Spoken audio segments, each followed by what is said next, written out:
Hey, Megan Scully, and this is the Limerick Post Show. And joining me now, it is Mike Hanrahan. How are you keeping? I'm very good. Good, great to be here. It's so good to be here because the reason we're chatting is about a gig that's happening, and it seems so good to say those words. An actual gig is taking place. Can you tell us all about it?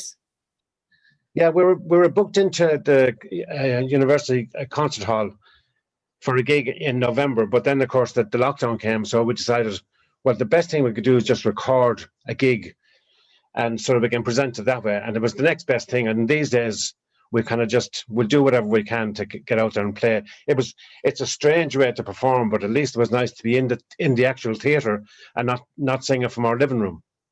Tell us about the experience because you said there you're in the theatre, and obviously in normal times you'd go in there and have a warm up or sound check without the crowd, but now you're actually going in there performing without a crowd. So what is it like being on the stage and not seeing all the faces in front of you?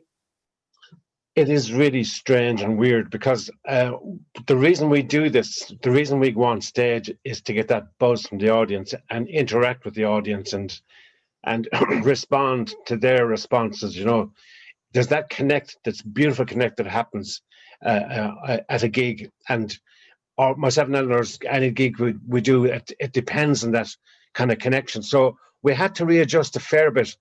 And it is odd when you finish a song and then there's silence and there's a cameraman who's setting up the next shot and he's clapping away, doing his best. So it was weird, but it was just nice. For myself and Eleanor, it was just nice to be singing again together and not. We've done one or two online gigs, so we're just trying to keep our kind of, as I say, keep ourselves gig fit, because that's the big difficulty with a lot of us performers, is that we're so used to being out on stage, you kind of get good at it in a sense that you're fit. Mm. And I don't mean that in a horrible way. I mean you just get gig fit, whereas we're not anymore. So it's good that we kind of try to keep ourselves in and doing the odd gig here and there. I actually was talking to an artist recently, and they said the exact same thing about, they're like, it's going to be so hard getting into that like kind of a frame of mind again for gigs, because it's kind of you have to have stamina there, because you might have a night after night after night and it's hours, and as you said, you probably spent years just doing it without even thinking about it, whereas now you're just going to have to hope for the best, because it's like, I think people forget, like, it's tiring for you guys. You're up there on a stage, there's lighting, there's a lot of energy there, it's hot up there as well, so there is a lot to it. And as you said, gig fit is definitely a huge factor.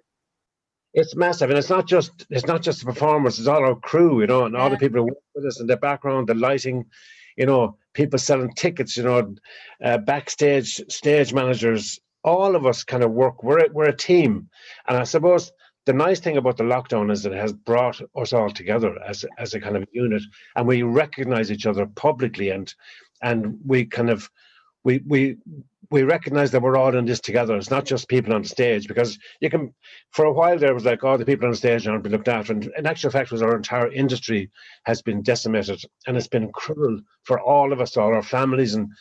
But it's the nice thing I get out of it is that we've come together, and we had an organization called the MEAI who got together, and they're mainly crew guys and guys who work in pubs and bars around Ireland. And they finally got our name into government buildings, and we were mentioned during the budget, I think, for the first time ever in the history of the state. So, in that sense, I feel good about the fact that we're together, because earlier on it was looking really dodgy. Yeah. And I mean, for me, I did about 56 shows on Facebook every day for lunch, a lunchtime gig, because I cook, and I'm a trained cook in my past life, and I used it as a food and music thing, and that kept me trained for a couple of months. And I went back to it last week, but when the new lockdown came in, and I couldn't believe, even going back to it, how ropey I was again. So it's ongoing. Absolutely is, but it's great there. I love that you did something so positive, and you put probably two of your passions together, music and cooking, and you got creative with it. And I think that's one thing that we can all take from this whole experience this past year of 2020, is we all had to kind of tap into our creativity. And I think kind of sometimes you kind of discovered, maybe I think a lot of people discovered maybe a creative side that they didn't necessarily know they had. And it was I love seeing that everyone is getting so creative, artistically, musically, every way. People have really kind of, I think, embraced, I guess, having extra time maybe on their hands.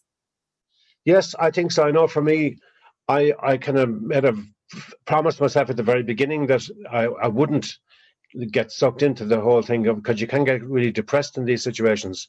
And so I made a point at the start to start doing the gig first at lunchtime, and then I always wanted to learn how to do Pro Tools in the studio. I've been in studios and I've watched guys twiddling knobs and doing all sorts of things, and I've produced albums over the years, but I've never been behind the desk. So I learned how to use Pro Tools, and that has been a huge benefit to me because I've been writing so many songs during lockdown.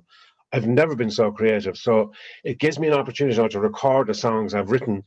And then a few weeks ago, the Clare Library asked me I do this thing on the War of Independence in Ireland. I've been doing it for a good few years on the songs from Ireland's history of 100 years ago, during that great cultural revolution that happened.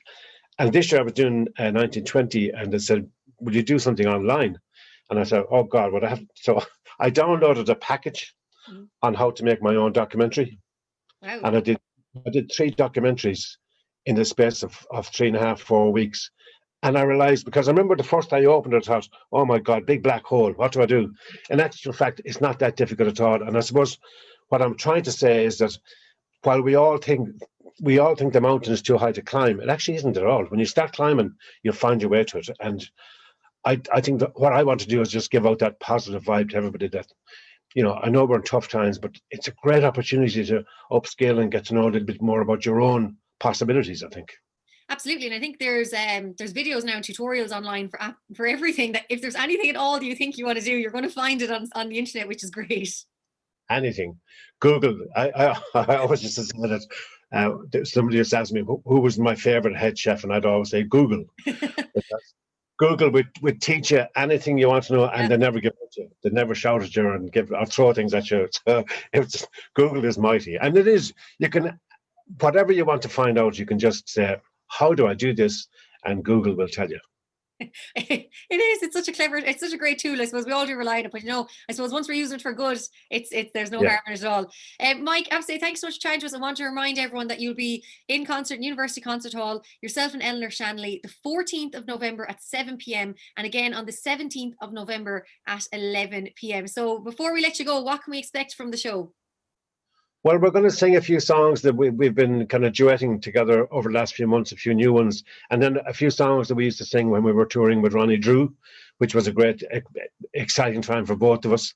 And we'll just sing the songs we love to sing, and hopefully people at home will tune in and enjoy it. And thanks to everybody at the concert hall. It's just been amazing. They're doing an amazing job down there, the crew and everyone in the background. So thanks a million to University Concert Hall. Really appreciate it. It's a great excuse for everyone to dress up, get the glad rags on and make a night of it. Yes, get a bottle or two in. Absolutely. And University Concert Hall for more details on tickets. Mike Hanrahan, thank you so much for chatting to us on the show, and good luck with the gig. My pleasure. Thank you so much.